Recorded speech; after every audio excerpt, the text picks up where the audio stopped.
Hey guys, Mark from TST Industries here. In this video, we will show you how to install our in-tail taillight and pod signal kit on your 2007 to 2012 Honda CBR600RR.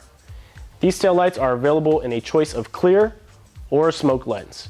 They are a direct fit within the tail of your bike and come pre-fitted with OEM connectors to provide you with a simple plug-and-play installation. This running and brake light unit will require the use of external signals.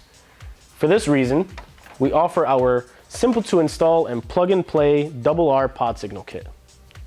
The procedure in this video will enable you to remove all this bulky equipment on the rear of your bike and relocate the taillight to within the tail and the signals to the side of the subframe.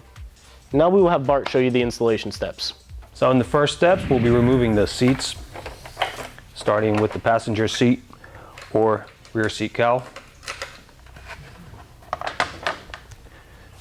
Moving on to the driver's seat, peel back the back corner of the seat. You could access the screws. I actually just undo the screws and leave them captive in here. Makes reassembly easier.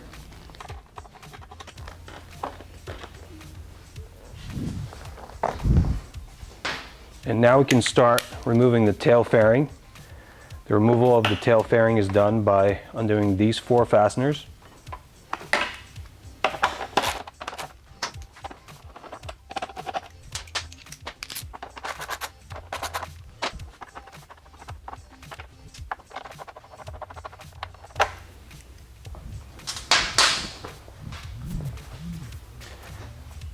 Now we'll spread the fairing a little bit on the bottom here, on both sides, and pull it out towards the rear of the vehicle and put it to the side. In the following step, we'll be removing the rear fender assembly. First step in that will be to remove the wiring for all the electrical equipment that is on the fender. So here I just pry up on the little locking tab and withdraw the plug. Now all this electrical equipment is disconnected. We're ready to remove the fasteners that hold this whole assembly on. These are located 2 on this side and 2 in the same location on the opposite side. We'll now remove those.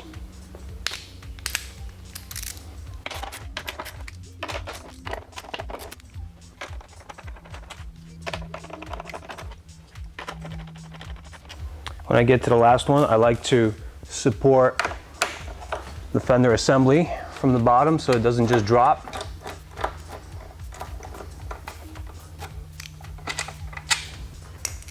And now this fender assembly is free to come out.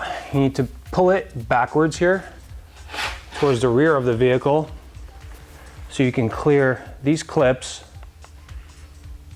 from these tabs on the tip of the exhaust.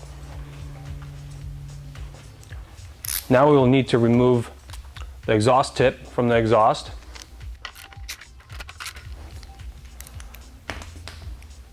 The exhaust tip on the OEM exhaust on 600RRs is a 2-piece system. You have the plastic cap on the outside, and there is a secondary exhaust tip that's made of aluminum on the inside. Both will need to come off, and both are not reused for the purpose of the TST Industries taillight.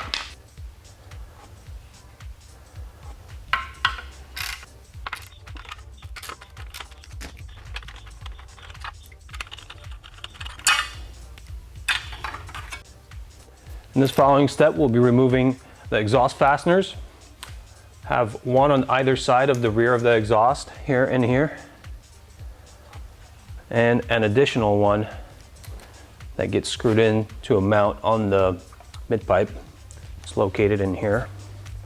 So we'll remove that one first.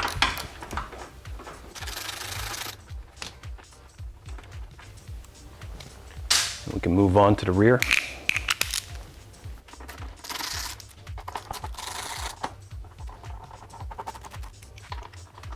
You want to support your exhaust here a little bit so it doesn't just drop. All right. Now we will want to clear the exhaust from the heat shield won't drop all the way. You just want it loose enough so we could start working on the heat shield now.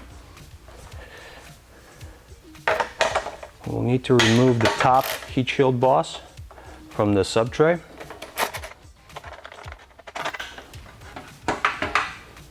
And now also, down at the bottom here, we have one remaining screw on this heat shield. As in here, it's an 8mm hex. So we'll need to back that out.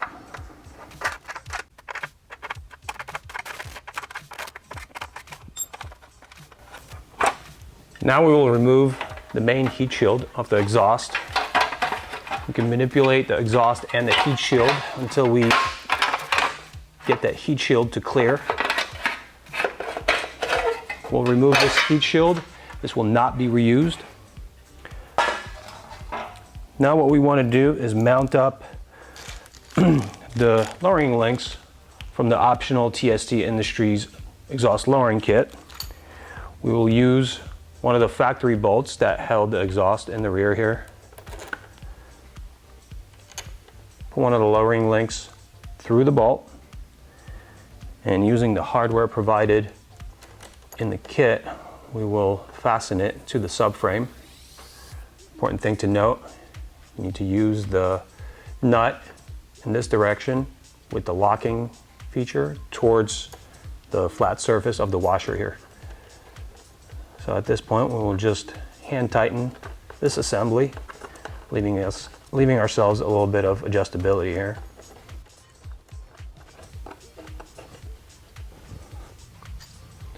We'll repeat the procedure on the left side of the bike.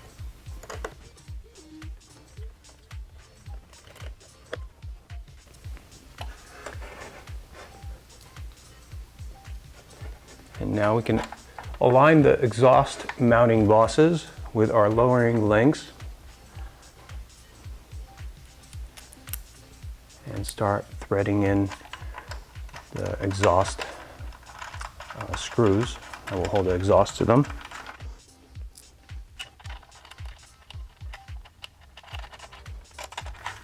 We'll keep these loose as well, providing adjustability in the system.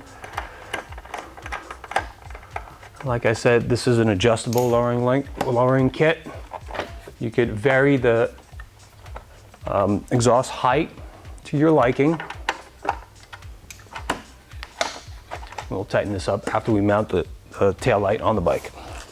So at this point, I wanted to quickly touch on how these lowering kits are used.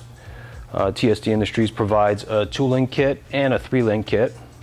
For those exhausts that have 2 canister mounts and a mid-pipe mount, some people choose to use a 3-link kit in this fashion. 2 links on here and 1 on here. This is an OEM exhaust. This is a Yashimura. It also comes with a mid-pipe mount. And the Leo Vince, as you can see, also comes with a mid-pipe mount. Here we have an example of a TOS exhaust. This exhaust does not use a mid-pipe mount, and there are a whole host of exhausts that do not use that mount. For this reason, we've resorted to doing our installs with only 2 links on the canisters only, but some people choose to use the 3-link kit for the added bolted connection. So the choice is up to you, and available to you are the 2-link and the 3-link kit. The installation instructions packet that comes with this taillight comes with a template that you can cut out and superimpose over this geometry. We've cut it out already.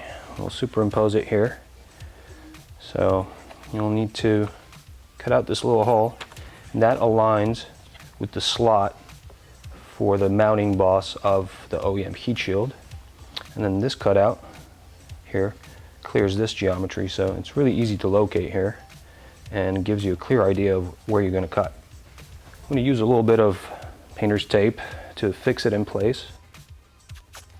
Again, I want to make sure that I have proper alignment. Best way to locate it is through the use of this slot, and then making sure that these 2 corners are all the way to the end.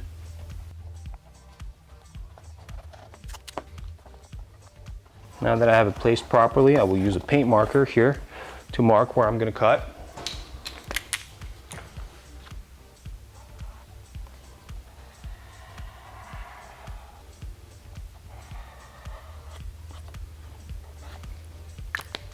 I can remove the template. I'll have a nice sharp line of where the cut is going to be applied. Okay, so now that we are ready to cut this subtray here, I will use a rag to protect my exhaust just in case the blade slips. I will use a regular hacksaw.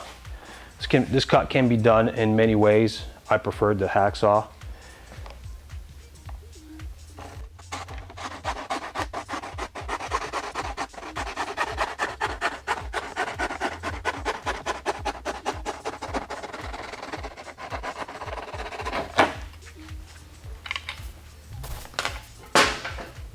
And now I will just smooth the cut with a nice medium file.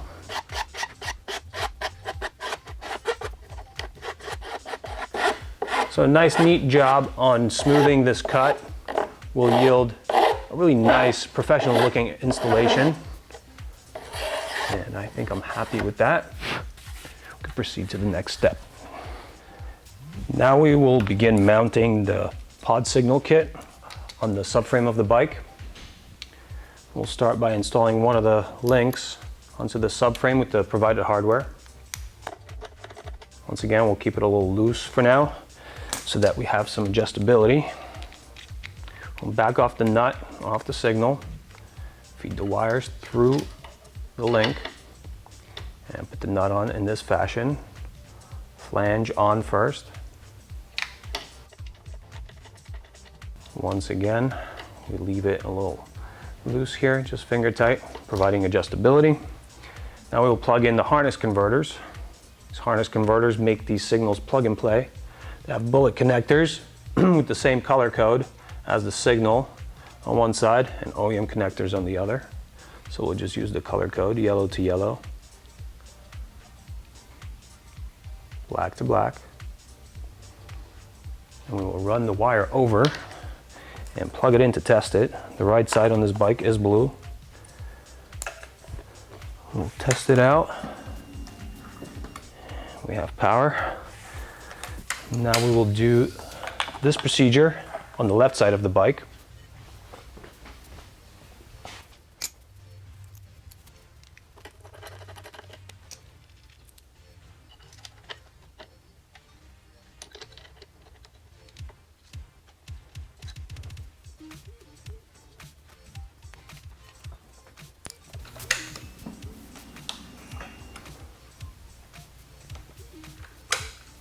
So now that we have these mounted and tested out, I'd like to disconnect them and just finalize the wiring routing here. Before we route these wires, what I like to do is electrical tape these little covers on so that they don't slip off and then maybe cause a short to one of the frame components. It'll blow your fuse. What I'll do now is just use common electrical tape and just make sure that the covers are slipped over the connectors and they're insulating the connectors. I'll throw a couple revolutions of this tape on top of the connectors. This will also make sure that water stays out of there and doesn't corrode your connectors. We'll do that to both sides.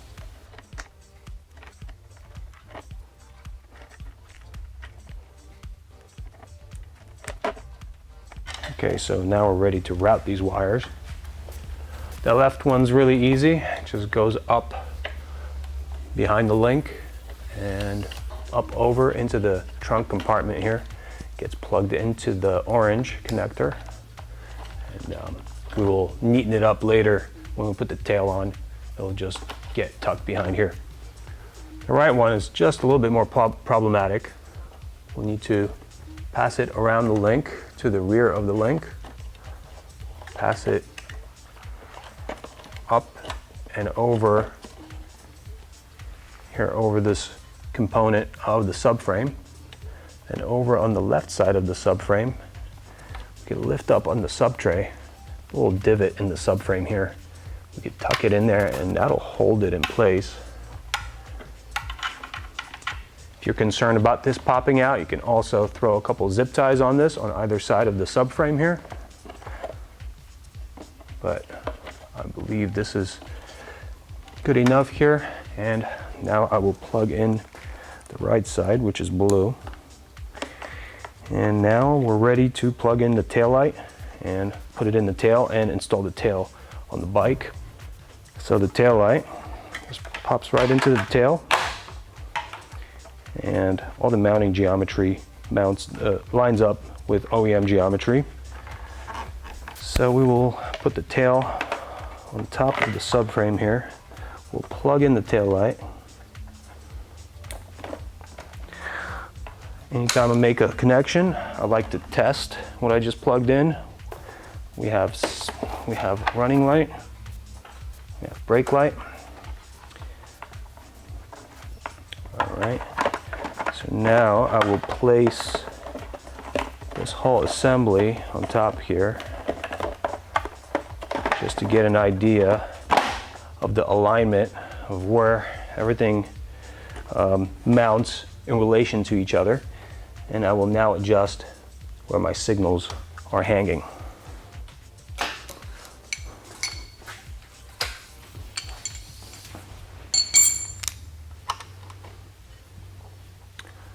So I like my signal approximately right here. I'm going to tighten down the mount to the subframe. Then I'm going to align the signal perpendicular to the road surface, and then tighten down the signal.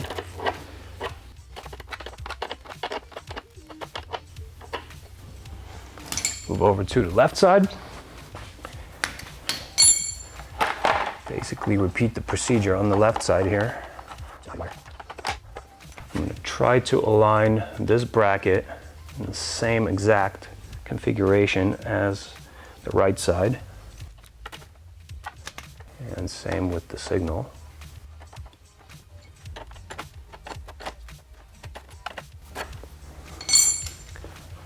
Just going to take a peek from the rear. It looks like I have them even. I'm going to tighten down this link all the way into the subframe. At this point, what I'd like to do is adjust the angle of the exhaust and lock it down in place. So what I'm going to do here is move this exhaust to the top of the adjustment range on the lowering kit, and then one side at a time I will lock down the link to subframe connection.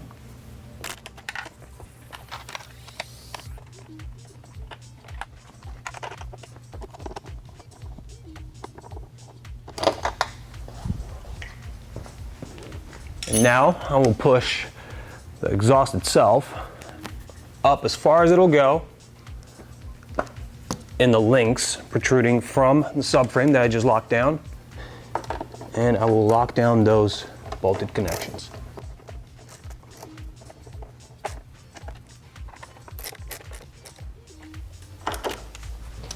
Now I can finalize all this wiring routing and also the tail reassembly. So one very important thing here is you should not leave any of these wires in the trunk compartment, because your seat or seat cowl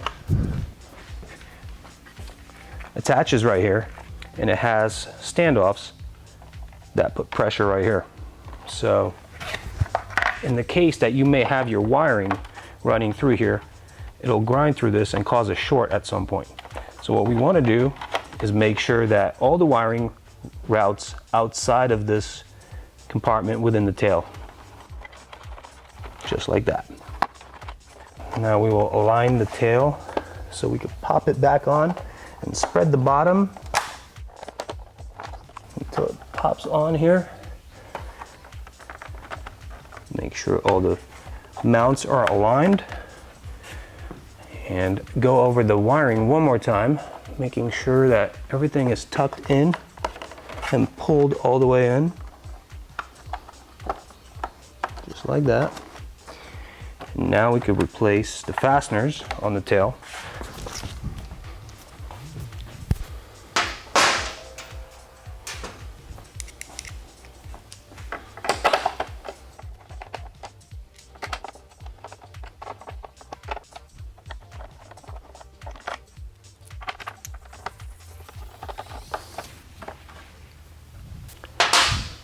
Give it one more test for all the functionality.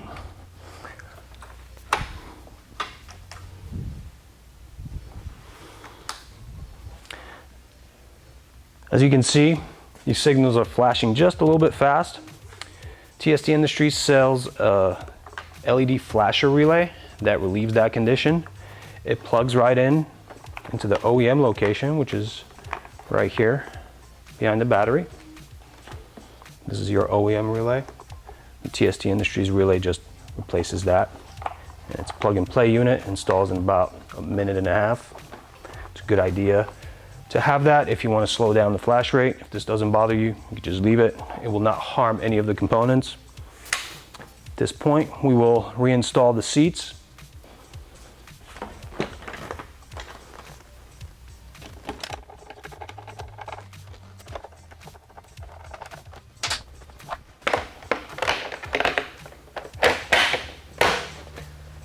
All right, so now this installation is pretty much complete.